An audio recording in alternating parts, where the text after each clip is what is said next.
On espère maintenant que vous êtes détendu et très à même pour suivre le reste du programme qu'on vous a concocté. Justement, ce qui arrive, c'est de bonnes nouvelles pour encore l'organisme, l'esprit et la vie tout entière avec le docteur Aka Félix. Bonjour docteur. Bonjour Alix. Et bienvenue. Alors, on part pour un jingle si on en a avec le docteur Aka Félix, où on démarre tout de suite avec le sujet de l'ail. Alors, nous allons vous dire merci aussi. Vous avez bravé la pluie pour venir. Hein. Vous êtes un téméraire, vous êtes brave, docteur. Félicitations. Il pleut fort, là. Il y a la flotte. Merci. Alors, pour ça, il faut avoir une flotte en bonne santé. Quand il pleut comme ça c'est un exercice, hein, ce n'était pas prévu. Hein. Ce n'est pas forcément tout ce qui n'est pas sur le conducteur qu'on ne peut pas faire.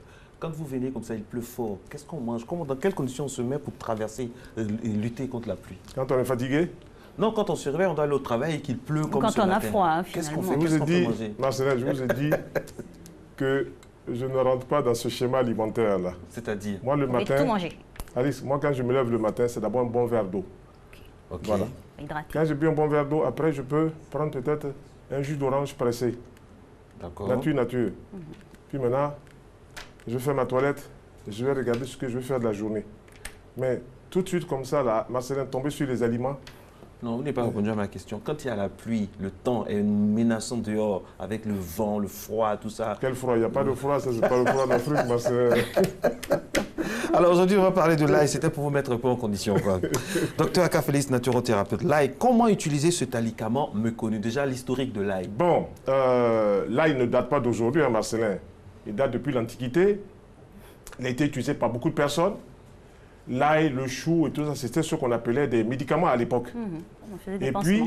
puis, aujourd'hui, les recherches scientifiques montrent que l'ail a des grands pouvoirs.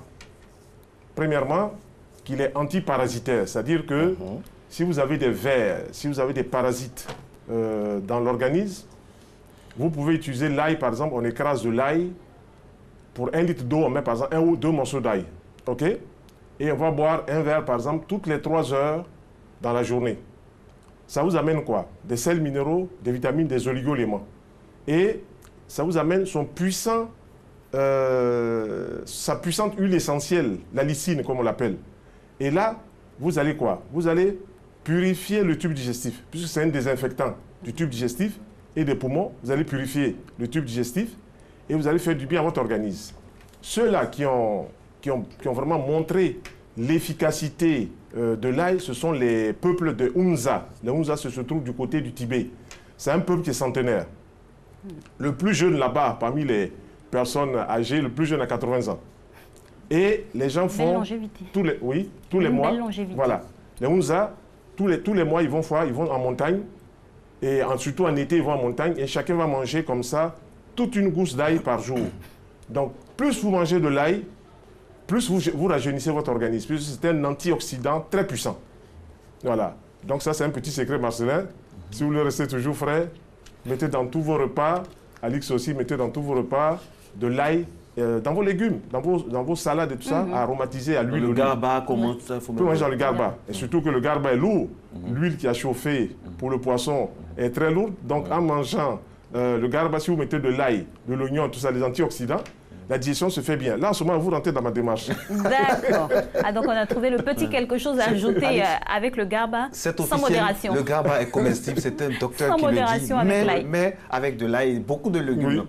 Plus vous en mangez, aujourd'hui, j'ai réduit un peu ma consommation parce que je parle avec des gens en consultation, tout ça.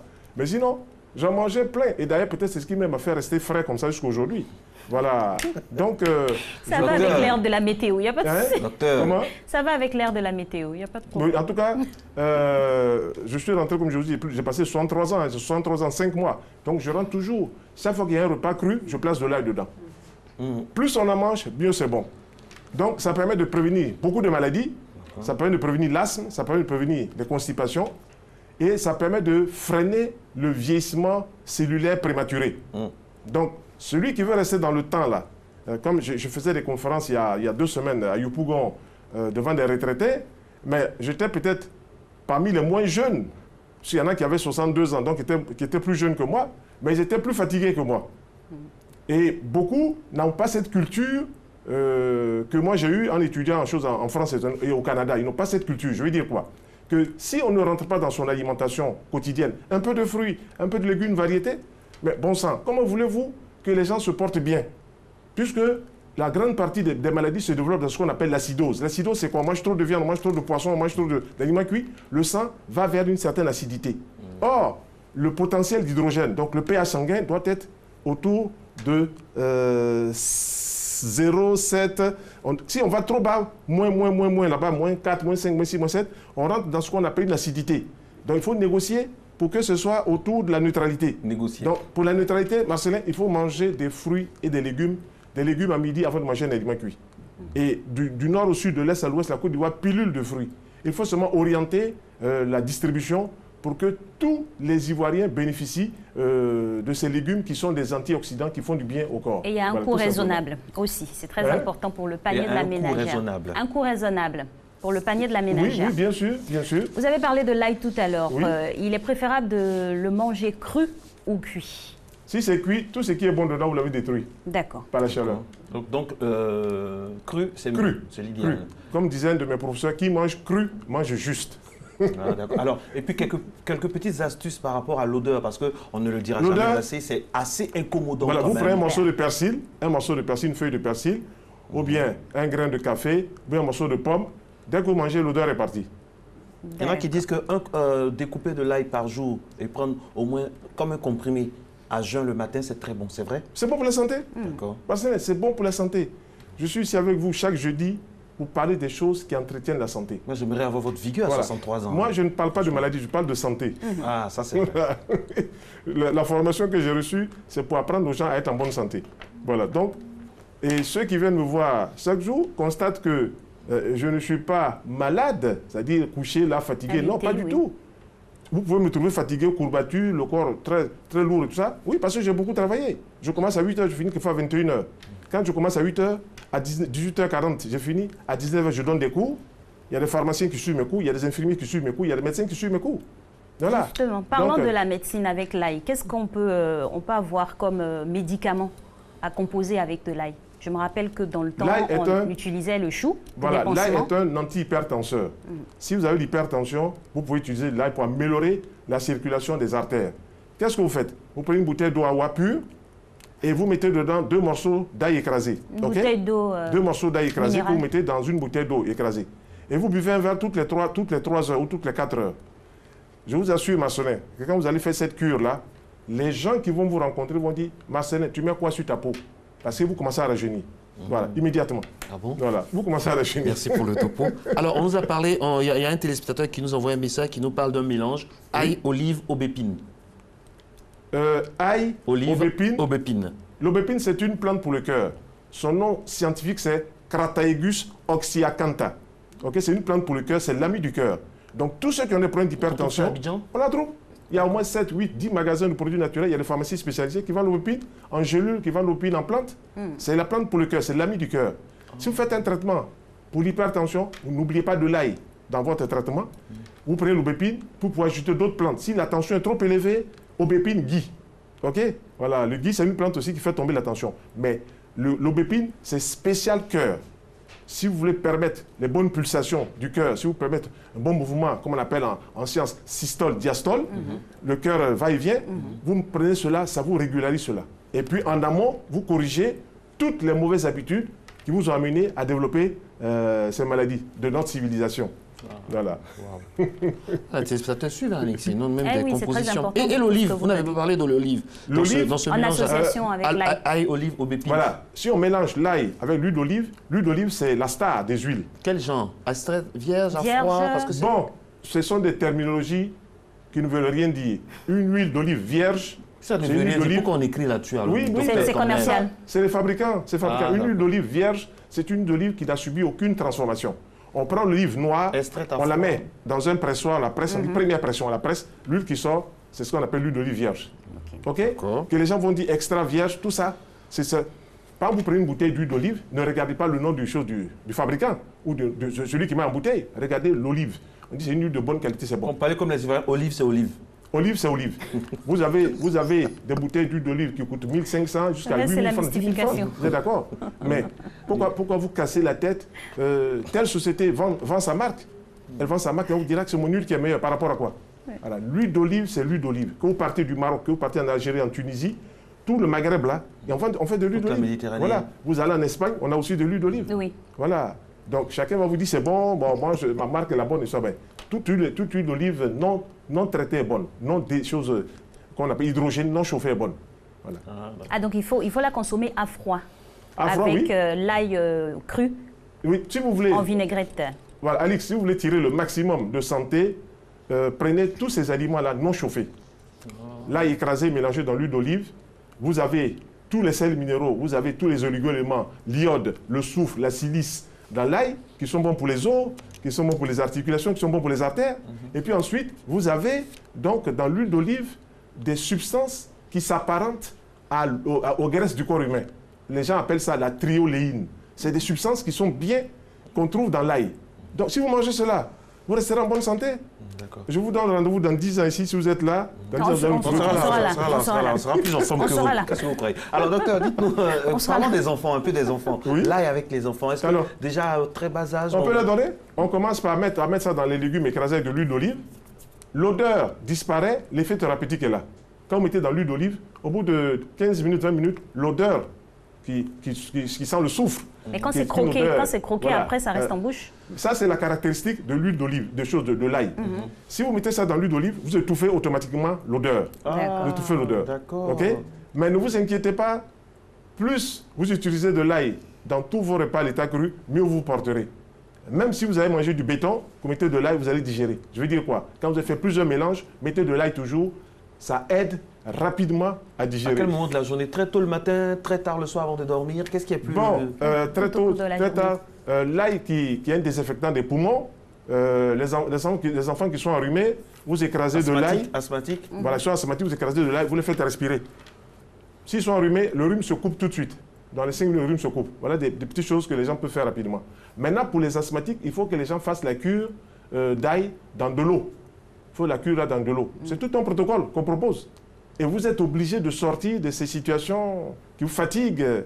Voilà, on dit on ne guérit pas de cela. D'accord, mais il faut essayer quand même ce que la nature a de bon. Donc, il faut essayer cela.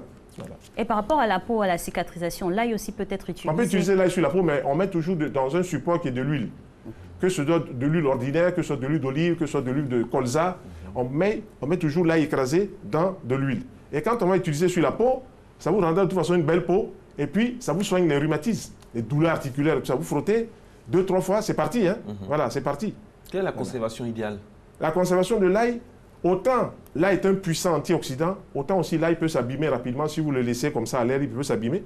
Oui, l'oxydation, la lumière peut s'abîmer. L'idéal, on le conserve en réfrigérateur? Au réfrigérateur, c'est bon. Complètement dans le bac. Complètement en bac, qui a 5-6 degrés, 8 degrés. Voilà, c'est bon là-bas. Voilà. Si vous mettez dans le trop froid, ça va le glacer, ça peut l'abîmer. Si vous le laissez aussi dehors, ça peut aussi l'abîmer. Voilà. Donc là, autant il est puissant, mais autant aussi il est faible dans sa conservation. Et parlons toujours de conservation. Les femmes ont tendance des fois à l'éplucher carrément, le sortir de sa gousse, l'éplucher et le mettre en bocaux pour garder. Est-ce que c'est conseillé? L'ail? Oui. Il faut les bocaux, on l'épluche. Oui, on peut le faire aussi comme ça. D'accord. On peut le faire comme ça aussi. Et un petit secret que je donne pour les femmes, si vous ne voyez pas vos règles, vous prenez un morceau d'ail, vous mettez dessus du coton, vous introduisez dans la partie vaginale. Vous gardez ça 5 minutes. Si l'odeur n'est pas dans les poumons, vous n'êtes pas en grossesse. Si l'odeur passe dans les poumons... Docteur, voilà. C'est un secret. Merci docteur pour le topo. Alors, il fera le buzz. Oui, mais ça s'utilise. Oui, on a compris, docteur. Alors, docteur, j'aimerais parler des enfants maintenant. Ail et varicelle. Une question de notre... Non, la varicelle, ce sont des impuretés qui sortent du corps vers la peau. Je vous disais tantôt ici que nous avons des organes éliminateurs. On a marqué émonctoriels. Oui. Bon, ces organes émonctoriels ont pour rôle ou ont pour but d'évacuer tout ce qui n'est pas en ordre dans le corps. Vous voyez des gens, par exemple, qui vont aller 4 fois, 5 fois à la selle, elles ont un pouvoir digestif très fort. Donc, elles éliminent tout ce qui ne doit pas rester à l'intérieur. Ensuite, la peau prend le relais lorsque souvent le tube digestif ne fait pas son travail. Mais ça, c'est des mécanismes que tout le monde doit comprendre. Les organes éliminateurs, les intestins, les reins, les peaux, les poumons et le vagin chez la femme. Quand vous avez des éliminations qui se font par la peau, on appelle ça varicelle, on appelle ça variole, on appelle ça rougeole. Ce sont des impuretés que le corps va évacuer par la peau. Et si on n'a pas compris le mécanisme de la peau, on ne comprend pas pourquoi la peau est un organe. On peut récapituler tous ces organes-là parce que les téléspectateurs veulent savoir. Les organes, il y a la peau, les intestins, les reins, les poumons, la peau et le vagin. Nous, on appelle ça IRPPV. IRPPV. Voilà. Voilà. Ces organes sont là pour nous aider. Quand vous toussez, c'est que le corps a introduit quelque chose. On a introduit quelque chose dans le corps qui n'est pas bien. Donc, le corps déclenche un processus d'évacuation. La toux est un processus salvateur. Il ne faut pas voir la toux comme quelque chose de mauvais. Voilà. Maintenant, si vous ne soignez pas la toux correctement, qu'au lieu de remonter en amont pour comprendre ce qui se passe, que vous allez en aval pour voir les manifestations de la toux, vous pouvez passer à côté. Et puis vous direz, ah, mais je soigne ma toux depuis 6 mois, ça ne va pas. Oui. Aussi, depuis 6 mois, ça ne va pas. Il faut voir la piste de la tuberculose. Hein. Ça ne peut pas durer incessamment. Voilà. Pendant qu'on soigne la toux, on continue toujours de mettre peut-être des excès de riz ou de pain blanc qui vont laisser beaucoup de mucus dans les voies respiratoires. Donc, le corps évacue. Alors, le dernier couloir de cette entrevue avec vous, docteur, on va parler maintenant des seniors. Aïe et les personnes du 3e âge. Comment... Moi, j'ai 63 ans, donc je suis senior. Oui, senior. Vous êtes encore du 3e âge, vous êtes senior. À notre corps défendant, vous le dites, mais bon. Vous êtes un très jeune senior. Oui, je regardais la télé, à vos premières chroniques, j'étais sur les jambes de mon père et j'anime, vous êtes encore là. Bien sûr. Vous êtes un jeune senior. Bien sûr. Vous vous rappelez à l'époque des Georges Kofi, tout ça? Bien sûr. Mais franchement, bien sûr, toute la vieille équipe et tout ça. Donc vous avez vu les constructions d'ici, tout ça, vous êtes un témoin. Alors, le 3e âge, alors, avec docteur.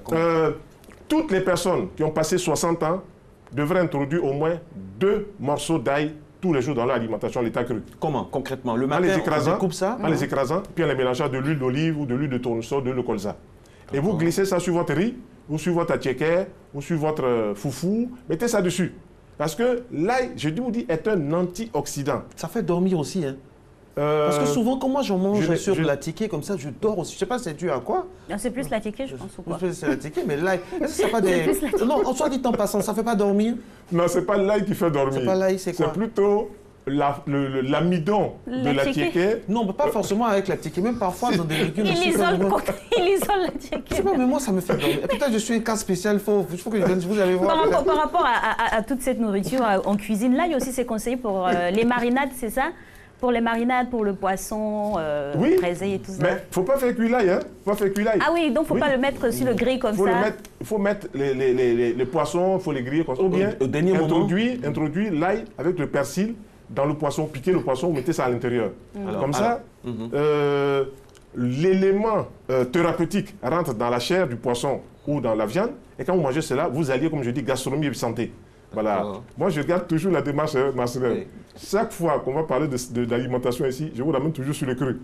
Là, si on laisse le cru, on fait comme tout le monde, et puis on dit, on ne peut pas soigner cela. Pourquoi on ne peut pas soigner telle maladie? Si on laisse le cru, on mange plus juste, comme a dit votre professeur. On mange plus juste, comme a dit votre professeur. Mais oui, il faut manger juste. Il faut manger juste, c'est ça? Manger juste, voilà, qui mange cru, mange juste. Alors dites-nous, un menu idéal pour une personne du 3e âge, en semaine ou bien par jour? Toute la semaine. Autant on respire, autant l'ail devrait faire partie de notre quotidien. Avec quel autre aliment en association pour un menu complet? Avec du foutou, avec de la tiéké. L'ail de foutou. Vous écrasez toujours cela, vous mettez ça dans de l'huile. Bon. L'ail de foutou. L'ail cru et foutou. Ail cru et foutou. Non, vous n'avez pas compris. Quand je dis ail cru et foutou, je veux dire quoi? Vous avez votre sauce, vous avez votre foutou. Mais vous mettez ça dessus pour aromatiser, pour dynamiser la sauce qui quelquefois est trop cuite. Oui, c'est ce qui se fait, mais généralement on fait cuire avec le bouillon. Donc on est passé à côté. Oui, il faut mettre. Les gens vont mettre 1 kg d'oignon, 1 kg d'ail dans les sauces, tant que c'est cuit, ça ne vaut rien. Ah, voilà. Tout ce qui est bon. Au dernier moment, il faut mettre ça au dernier moment. Les principes actifs sont détruits par la chaleur. Voilà. Et tous les aliments que nous mangeons, les légumes et tout ça, dès que vous les chauffez un peu, toutes les vitamines A, B, C, toutes les vitamines qui sont dans les légumes sont parties, comme dans les fruits. Voilà, si vous voulez récupérer l'élément antioxydant, l'élément santé dans les aliments comme l'ail, il faut les prendre crus. Mais je n'ai pas dit de manger l'ail cru comme ça. Mettez ça dans de l'huile. L'effet thérapeutique est là. L'odeur s'en va. Donc, il faut organiser soi-même la façon de manger l'ail ou de manger les autres légumes aussi. Voilà. Et ça, c'est le menu pour une personne du 3e âge. Et pour une femme? Pour une femme? Pour une femme. Autant l'homme peut en manger comme ça, autant la femme peut en manger. Comme je vous disais tantôt ici pour le vin, qu'un homme peut boire un verre de vin rouge, une femme peut boire 3 quarts. Pourquoi? Parce que la science montre qu'au niveau du foie de l'homme, il y a des enzymes qui sont plus élevées que celui de la femme. Ce n'est pas moi qui ai inventé cela, c'est ce que dit la science. Donc, si chez Marcellin, par exemple, l'enzyme qui digère l'alcool, qu'on appelle alcool déshydrogénase, et digère l'alcool, chez la femme, il y en a un peu moins. Donc la femme ne doit pas boire un verre par repas, doit boire 3/4 de verre par repas. Ah, c'est pour ça que les femmes sont plus... Ah, ok. C'est comme ça que fonctionne. On aimerait avoir le fond de votre pensée. Au niveau de l'ébriété, les femmes sont plus fragiles que les hommes, c'est ça? Non, pas forcément. Pas forcément, mais... Ah, les femmes prennent des balles plus que les hommes. Suivez mon regard. Le regard, il vous suit jusqu'où, monsieur? Suivez mon regard. Donc, voilà, les femmes, voilà quoi, il faut... Non. Faut lever le pied. Hein. Non, voilà, l'auteur de la vie, là, l'auteur de la vie, appelez-le Dieu, appelez-le comme vous voulez, l'auteur de la vie, là, il a créé l'homme à sa façon, il a créé la femme à sa façon. Voilà. Et automatiquement, l'homme et la femme se rencontrent pour procréer. C'est comme ça que l'auteur de la vie a créé les choses. OK? Donc, tout ce qui va à l'encontre de la nature, c'est complètement aux choses anti-nature. Voilà, je ne vais pas rentrer dans certains détails, vous m'avez compris. Voilà. Alors, il nous reste 1 minute. En 30 secondes, vous allez conclure. Hein. L'ail, quels sont les bienfaits? Je voudrais surtout attirer l'attention de tous ceux qui suivent l'émission Matin Bonheur, où j'interviens depuis 2 mois, tous les jeudis, que ma démarche est simple. Si on rentre dans l'utilisation des produits naturels de santé, on est forcément obligé d'augmenter son pouvoir vital, sa force médicatrice naturelle. On est obligé d'être en bonne santé. Voilà. Moi, j'ai des amis, on a fait le lycée de Sassandra. Il y en a qui sont dans les CHU. Moi, je passe là-bas, on dit les malades. Moi, ça me fait quelque chose. Voilà, 39 ans, je suis assis en Côte d'Ivoire, je voyage au Togo, je vais au Burkina Faso, je voyage pour faire des conférences. Je ne me suis pas couché sur un lit d'hôpital depuis 39 ans. Et je compte bien ne pas y rentrer pendant longtemps. Parce que tout ce qui peut amener un être humain à bien se porter, je l'applique en grande partie. Voilà. En mangeant. Voilà. Puis en ayant une bonne hygiène de vie. Surtout cru. Merci. Merci beaucoup merci, pour vos vérités médicales crues comme votre alimentation. Crues, voilà.